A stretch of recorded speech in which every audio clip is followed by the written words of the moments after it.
We're here at AMC in really bad lighting. I'll try to correct it in post, but we're talking about the Screen Unseen for today, Monday, May 11th. She wants us to fix the toilet. We're piano tuners. We fix pianos. 200. 500 we'll talk.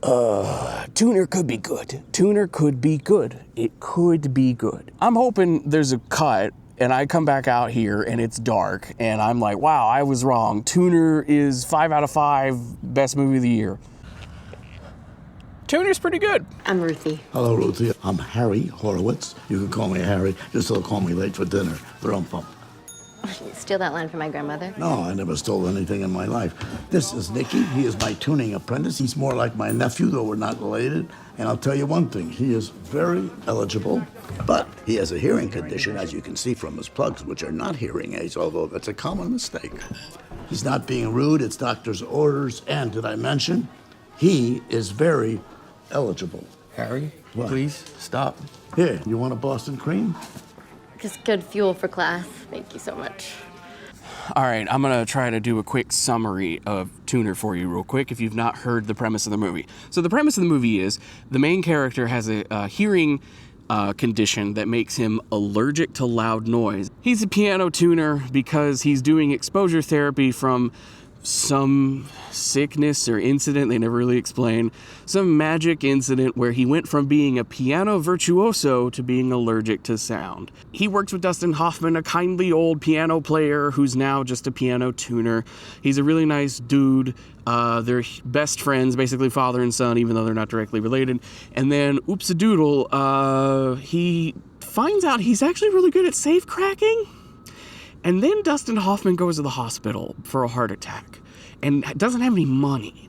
So Magic Ears goes and bumps into some criminals who are cracking a safe and cracks a safe for them. And they give him money. And they're like, hey, you want to crack more safes? And he's like, no, but sure. Something flying over while trying to listen is a plot point in the movie too. So really that helped out with the summary. So that's what happened in Tuner. What did I think of Tuner? I mean, the performances were fine. Perhaps I was being curmudgeonly this afternoon before I went into the movie, and I was talking about how there's an upper cap to what Tuner could be. After watching movies for so many years, you pick up that there's certain kinds of trailers where there's potential for that film to be amazing. And then there's trailers where you can kind of tell that this movie has a solid 6.5, 7 out of 10 vibe to it. But I also don't think I was necessarily wrong. If this is perfect and this is middle, I would have told you Tuner will be at best about here. And now that I've seen Tuner, I'm going to tell you Tuner's here. It bumped up against that ceiling. There is a point in Tuner where you check your watch and you're like, oh, they're doing a fake out ending. And they do. They do a fake out end of second act climax. So then you can have the falling action and then we have another ending and blah, blah, blah. Oh, look, the movie's finally frickin' over. Dustin Hoffman gives one of the best older actors who sits down for 90% of their screen time performances of the year, and I'm not even saying that half-assedly. I'm saying that as somebody who went to see Dead Man's Wire. And for the 5 other people who saw Dead Man's Wire in theater, you know what I'm talking about. Al Pacino phoned it in. That was rough. Al Pacino in Dead Man's Wire is bad. Like high YouTube shorts. I'll probably clip this part out just because on its own it is an opinion I truly believe in. Al Pacino sucked in Dead Man's Wire. Apologize for what exactly, Rich? Well, possibly setting up a deal that wasn't in his interest. Milking him of interest. Tony's saying it, milking him of interest. Apologize for how interest works. I mean, you miss a payment and your debt increases. That's in the terms. But on the flip side, Dustin Hoffman had such a good performance in Tuner that there were a couple of moments where you just kind of slip out of the movie and think like, this is the guy who did All the President's Men, and it's not like embarrassing for him to be here. The frickin' helicopter's back. Maybe they're watching me film in this parking lot. I've got one viewer apparently, and it's this helicopter. It's still going. Everybody else in Tuner's fine. Herbie Hancock shows up for a cameo. That's kind of fun.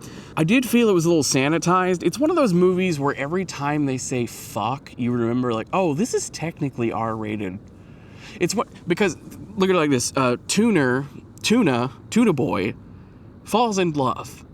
And they have hot chemistry. They make out really early, and like it infers that they have sex relatively early in their relationship. But it's one of those movies where 25 years ago there would be like a sex scene involving a piano to like visually demonstrate the music of their relationship and the passion there. And now in the current climate we're in, you can't do that. So R-rated movies are as sanitized as PG movies in a way, where you can say fuck a lot, but you can't fuck a lot. Now, is it because the actors didn't want to do nude scenes or whatever? Who knows? But at this point, there have been enough movies like this where it's like, it's a trend. 35-year-old yelling in a parking lot. The point here is, though, it's an adult movie that doesn't act really adult. And I'm not just saying that because there's no nudity or on-screen sex. I'm saying that more as like, that's a sign that something's up. Because otherwise it feels PG-13. It almost feels like they made it so they could easily censor it for airplane cuts. Baby Driver is more intense of a crime movie, and it handles character hearing impairment the same as Tuner, and Baby Driver is as subtle as a sledgehammer. So that should tell you something about Tuner. So, closing thoughts on Tuner, I would say it's not bad. It's just, if the choice is Mortal Kombat 2 or Tuner, pick Tuner. If the choice is I Love Boosters or Tuner, go see I Love Boosters. I haven't even seen I Love Boosters, and I can tell you, you'll have a better time at I Love Boosters. Now, if you're a weirdo who has AMC A-list like me, who likes going to the movies as a hobby, you can go see Tuner. It's not a waste of your 4 movies a week. It's just, if you're somebody who's spending $50 to go on a date night to a movie, my genuine recommendation is go see something like I Love Boosters or Is God Is. Go watch something that takes a swing and tries something, and not Tuner, which is Golden Globe farming, maybe. It's not an Oscar bait movie. It sure as hell ain't trying that hard, but maybe it'll get a Globe or 2. Who knows? It'll probably get classified as a comedy because there's like 3 jokes in it. If you've made it this far in the video, thank you so much. I super appreciate it. I'm not going to plug anything you got to spend money on, but I will say I do this every week, and my patrons on patreon.com/KevinGWiz do get to see the footage of this really early and uncut, so you get to see all my ranting and raving that I felt was a little too spicy for YouTube.